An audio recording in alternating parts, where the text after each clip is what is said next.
Huellas culturales, un enlace al patrimonio.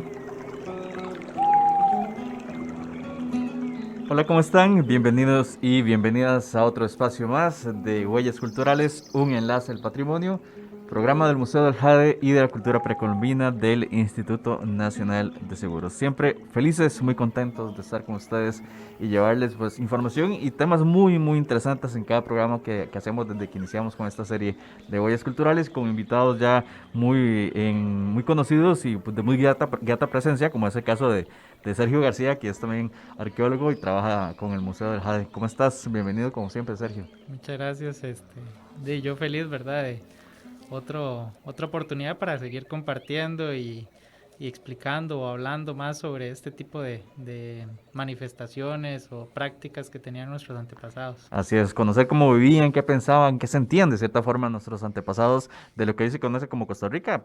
Para ellos no era el territorio donde vivían, tenían otros nombres, otras denominaciones, pero son nuestros ancestros. Ujú. Y Sergio, como decíamos, es uno de esos invitados recurrentes acá en el espacio de Huellas Culturales y que nos encanta tenerlo acá, igual que doña Vicky Novoa, que también es otra persona muy grata acá en el estudio. Y hoy vamos a conversar con Sergio, como decíamos, es arqueólogo del Museo del Jade, de las manifestaciones rupestres. Una palabra muy interesante, Sergio. Me gustaría que antes de entrar en materia directamente, le ayudáramos a la gente a entender el concepto de rupestre. ¿Qué se entiende con rupestre? Sí, bueno, esto ha sido como tal vez una categoría que se le ha denominado a grabados o pinturas o algún tipo de manifestación en espacios abiertos, ¿verdad? Siempre se le ha conocido como arte rupestre o algún tipo de estos grabados o demás, ¿verdad? Ujú. Pero bueno, desde el punto de vista personal y de algunos otros investigadores, se trata de más bien dar un enfoque más como de una manifestación, ¿verdad? Rupestre. Ujú. Obviamente tiene su nivel artístico, pero el sentido en que se hizo es diferente a una obra de arte que conceptualizamos actualmente, ¿verdad? Ujú. Es más un enfoque de comunicación, de tratar de transmitir un mensaje, ¿verdad? A partir de estos diseños. Es una línea, podríamos decir delgada, entre decir manifestación y decir arte rupestre. Sí, sí, sí. Es más como, yo lo veo más como para cambiar esa visión que se tiene de cosas arte, ¿verdad? Y más darle un sentido más social de un elemento de comunicación entre las poblaciones, Ujú. ¿verdad? Correcto, porque cuando uno piensa en el tema de este concepto rupestre, piensa mucho en el arte rupestre cuando se habla de estas pinturas en las cuevas, por ejemplo, de Altamira en España Ajá. y otros lugares del mundo donde se han descubierto unas composiciones hermosísimas y uno inmediatamente piensa en eso. Pero estas manifestaciones rupestres también se daban de este lado del mundo, ¿cierto? Claro, claro. Aquí se han encontrado pinturas rupestres y muchos grabados en bajo y alto relieve. O sea, es maravilloso el nivel artístico que se ha desarrollado acá, solo que tiene un enfoque diferente, ¿verdad? Un poco más de transmitir mitos, de transmitir leyendas o historias de la misma comunidad. Hasta podríamos decir que hay unas que se elaboran simplemente como para decir, aquí estuvimos, Ujú. ¿verdad? Esta es parte de nuestro legado, de nuestra aldea, y se hace para comunicar eso, ¿verdad? Podríamos decir de cierta manera que en algunos casos funcionó como una especie de red social de la época.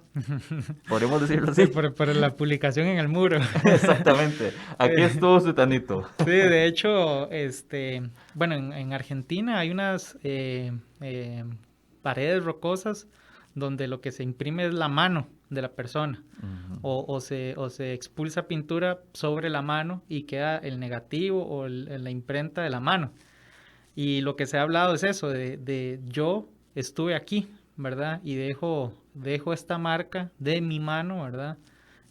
Para las futuras generaciones, para nuestro legado, para decir, aquí estuvimos, porque es simplemente la mano, Ujú. ¿verdad? Y en el caso acá de Costa Rica hay una gran diversidad, pero yo podría decir que hay algunas que parecieran ser más como a comunicar de yo estuve aquí, esto fue lo que hice, esto fue lo que hizo mi aldea, esto fue lo que hicimos, ¿verdad? Ujú. Ese es el sentido. En algunos casos se estudia más como un lenguaje, que como una cuestión artística. Ujú. ¿Por qué? Porque ellos, nuestros antepasados, aunque no tenían escritura, tenían muchas formas de comunicar mensajes. Y eso lo vemos en la cerámica, en los jades, en las piezas de oro. En todo lo que ellos hicieron se ve que se trata de comunicar o enseñar algo.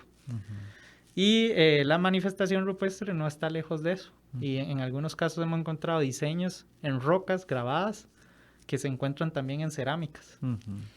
Entonces yo lo asocio un poco como decir, como decir el símbolo de alto o el símbolo de no sé, de peligro. Por aquí no. Exacto. Ujú. O hasta las mismas fronteras y toda esta cuestión que vemos actualmente, ¿verdad? Rótulos e información que uno, como sabe leer, ¿verdad? Como ya es una cuestión aprendida, entonces uno puede interpretar lo que dice ahí.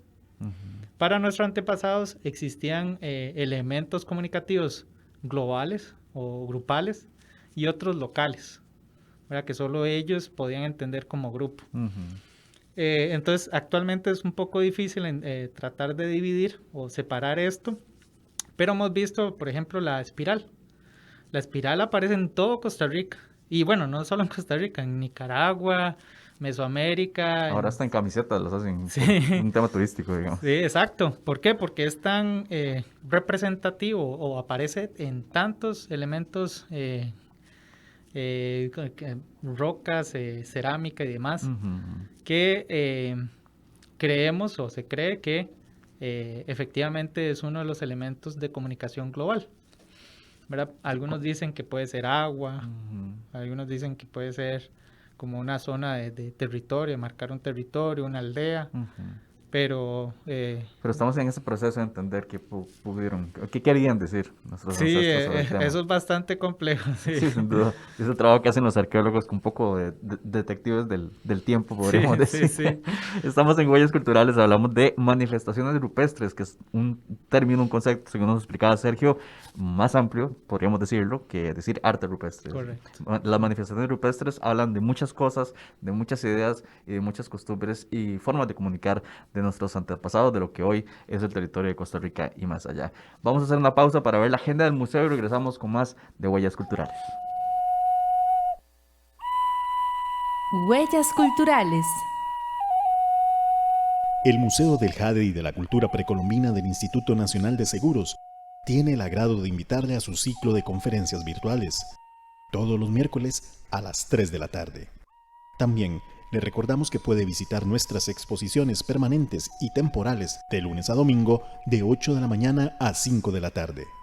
Todos los domingos las entradas son 2x1 para nacionales. Para más información, le invitamos a visitar nuestras redes sociales: Facebook, Museo del Jade; Instagram, Museo del Jade CR; Twitter, @Museo del Jade CR; YouTube, Museo Jade. Muchísimas gracias por continuar en Huellas Culturales, un enlace al patrimonio, programa del Museo del Jade y de la Cultura Precolombina del Instituto Nacional de Seguros. Estamos conversando con Sergio García, quien es arqueólogo del Museo del Jade, y estamos hablando de manifestaciones rupestres, como explicaba bien Sergio al inicio de este podcast y de este programa, este espacio, porque también pasa en radio, de que las manifestaciones rupestres son muy amplias y podrían decir muchas cosas. Nos gustaría retomar ese tema, Sergio, y hablar de lo que se encuentra en Costa Rica. Ya mencionabas que los círculos eran, estos círculos, Las espirales. esas espirales eran muy conocidas, incluso para el gran público es muy conocido, hasta en camisetas de turismo están. ¿Qué más, además de esto, encontramos en cuanto a manifestaciones rupestres aquí en el territorio de lo que hoy es Costa Rica? Bueno, hay zonas del país donde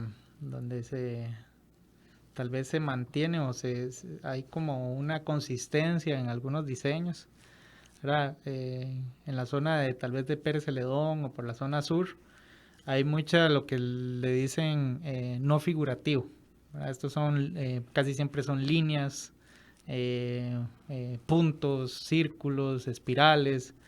Son conjuntos de diseños que algunos han dicho que pueden ser mapas o pueden ser como zonas donde se marca más o menos cuál es la distribución de las aldeas y demás. También se ha tratado de investigar esto en relación a las esferas, porque aparecen sobre esferas algunos diseños de este tipo o sobre rocas dentro de los sitios. Entonces sí es muy interesante como ver esa recurrencia en algunos espacios, ¿verdad? En la zona del Valle Central y el Caribe se ha visto también que es muy figurativo. Esto quiere decir que son caras, rostros o animales, en algunos casos lagartos o, ¿verdad?, felinos y demás. Y en la zona de Guanacaste sí hay una combinación de todos estos elementos, ¿verdad? Obviamente aparecen de igual forma en todo el país, pero uno ve como recurrencias, ¿verdad? Sí, ahora bien, en programas anteriores, Sergio, hemos hablado de que Costa Rica es una convergencia entre la influencia, digamos, de los pueblos y las sociedades mesoamericanas, pero también un poco lo que viene del sur. ¿Había una convergencia o han encontrado alguna evidencia que hubiese una convergencia en las manifestaciones rupestres entre pueblos de origen mesoamericano y pueblos que venían con más influencia del lado sur del continente? ¿O hablaban lenguajes completamente diferentes en cuanto a manifestación rupestre? Sí, en el caso de Costa Rica, la población o el grupo se le conoce como Chibcha, ¿verdad? Chibcha. Ajá. Y obviamente estos grupos sí tuvieron mucha interacción con grupos mesoamericanos y suramericanos. Pero sí hay un desarrollo local independiente a estos dos. En el caso de Guanacaste, hay unas migraciones que llegan del centro de México, que llegan a Nicaragua, El Salvador, Nicaragua y Costa Rica, lo que se conoce como chorotegas, nicaraos y demás, grupos náhuatl. Ahí hay elementos que en este último periodo que parecieran como simular o parecieran representar algunos glifos, ¿verdad?, o textos. Y también en los escritos españoles, cuando ellos llegan a esta zona, en los primeros contactos y todos, hablan de que hay documentos escritos en piel de venado y en madera y en otros, ¿verdad? Pero lamentablemente, los mismos grupos españoles quemaron y destruyeron mucho de esos documentos y demás. Lamentable. Entonces, sí, no podemos actualmente interpretar qué quiso decir o qué está representado en esas cosas, ¿verdad? Pero hay algunas representaciones que parecieran ser como un texto o calendario o algo así. Pero la mayoría sí son diseños de animales o de personas, ¿verdad? En algunos casos se hablan de que pueden ser chamanes representados ahí o mitos, ¿verdad?, representados, que obviamente tal vez en alguna época iban ahí a ese espacio, a ese abrigo rocoso, como el caso del Farallón, que es lindísimo, es un lugar increíble. Ahí en el Farallón es una pared como de 30 metros de largo, llena de diseños, en Cañas. En Cañas, el Farallón. Sí, es de la familia López Monge, está dentro de los terrenos de ellos y ellos lo conservan y lo cuidan y ayudan a difundir este Farallón. Pero lo increíble de ahí es que uno puede ir viendo que los diseños y todo se fueron construyendo en diferentes épocas. Algunos podrían ser más antiguos que otros. Y en la parte superior también hay como unos diseños como calendáricos, digo yo, ¿verdad? Porque son como cuadros marcados con X y algunos otros diseños. Entonces es muy interesante el poder llegar a hacer un estudio de interpretación de algunos de esos diseños y demás. Todavía no se ha hecho a ese nivel iconográfico, iconológico, ¿verdad? Pero uno puede como ver cómo un grupo, una aldea, ¿verdad?, las personas que estaban ahí habitando construyeron esa pared poco a poco, ¿verdad? Tal vez las historias más importantes se fueron creando ahí y luego en cierta época iban a verlo, a contar historias, a recordar, ¿verdad? Es un legado que está ahí, ¿verdad? Es como una especie de túnel del tiempo, porque con eso podían saber qué había pasado con sus ancestros y los actuales podían dejar algo para las futuras generaciones. Exacto, el cómo tal vez no tenían estos libros o no tenían esta escritura, ¿verdad?, como los grupos mayas o mesoamericanos, pero sí tenían esa posibilidad de trabajar la piedra y comunicarlo a través de obviamente el lenguaje. A fin de cuentas eran seres humanos y los seres humanos tenemos una necesidad nata de querer comunicarnos. Correcto, ¿verdad? de construir nuestra propia historia y de comunicarlo. Así, ¿verdad? no tenían libros de historia, pero tenían su simbología a través de las manifestaciones rupestres. Y eso creo que pasa en muchas zonas del país, ¿verdad? Que a veces a mí me dicen, ¿usted qué cree que puede representar este diseño? Ajá. Es que hay que estudiar a la gente que estuvo ahí primero para tratar de entender qué es lo que se quiso decir, ¿verdad? Porque hay elementos que son locales. Correcto. Sí, puede ser que solo se dieran en esa parte. Y que solo se dieran ahí, ¿verdad? Y ninguna otra. Pero como decíamos al principio, sí podían haber manifestaciones rupestres en común entre pueblos que no necesariamente tenían la misma ascendencia. Hablaba de los náhuatl, que es más mesoamericano, y los chibcha, que son más del sur. Pero sí tenían que entenderse porque convivieron mucho tiempo. Sí. Necesitaban entenderse, aunque no hablaran la misma lengua. Exacto. Es como, tal vez, digamos, si yo escribo una S y una I, ¿verdad? Entre usted y yo nos podemos decir es un sí, ¿verdad? Es una afirmación. Pero tal vez a alguien de Japón o China yo le escribo eso y no me va a entender. Pero si yo muevo la cabeza de arriba hacia abajo, ¿verdad? O haciendo este gesto, sí nos vamos a entender de que es una afirmación, ¿verdad? Entonces, hay elementos que son globales, que entre ellos se utilizaban, o nuestros antepasados y actualmente se utilizan, para comunicar, como decir, lo general, ¿verdad? Y hay otros elementos que ya son propios de una aldea, de un grupo, y más locales, ¿verdad? Esos son más difíciles de aún interpretar. Pero sí existen elementos a nivel regional que permitían esa comunicación para ya sea comercializar o para negociar matrimonios, alianzas y demás. Hay cosas que no cambian con el tiempo. Hablamos de comercio, hablamos de diplomacia incluso. Sí, ¿verdad? exacto, claro. Y había que entenderse de alguna manera. Sí. Estaba pensando en un ejemplo moderno, en una piedra o en una pintura o lo que sea, un dedo pulgar arriba. También. Es muy fácil que te entiendan en otros países, incluso que no hablen español, porque es un símbolo bastante universal. Exacto. Pasaba parecido con ellos también. Sí. Está bien. Eso es muy interesante el cómo actualmente seguimos comunicándonos con símbolos y signos, gestos y demás, aunque no tengamos un lenguaje en común, ¿verdad? Humanos entonces, humanos ahora. Seguimos siendo exactamente lo mismo. Sí. Estamos en Huellas Culturales, hablamos de manifestaciones rupestres con Sergio García, arqueólogo del Museo del Jade. Hablabas del farallón en Cañas, Sergio, como un ejemplo de manifestación rupestre en nuestro país. Pero no es el único, ¿verdad? Me parece que hay bastantes en el territorio que hoy es Costa Rica. Sí, ¿Cómo cuántos hay? Hay como unos 445 sitios reportados. Wow. ¿Verdad?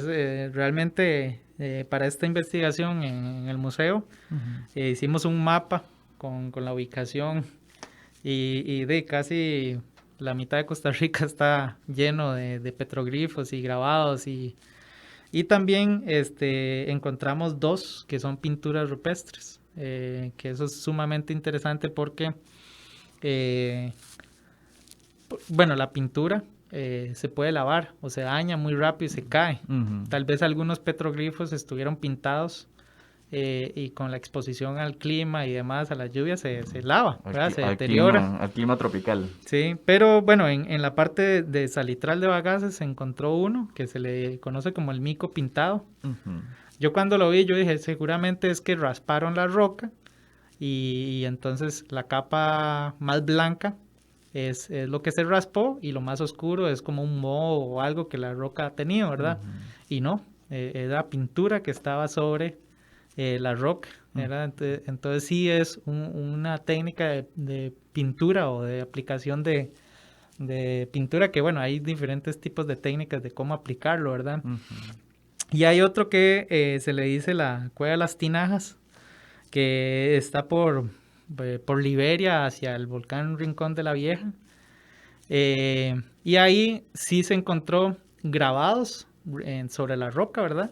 Con pintura roja y pintura blanca y otros diseños ejecutados con el dedo sobre la roca de algunos animales, símbolos de todo tipo.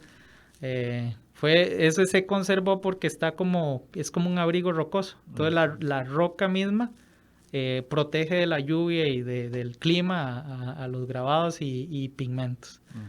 Y como le digo, posiblemente en todo el país había pintura, pero se ha ido deteriorando. Por el tema de nuestras condiciones climáticas. Sí, correcto. Son lluviosas y húmedas.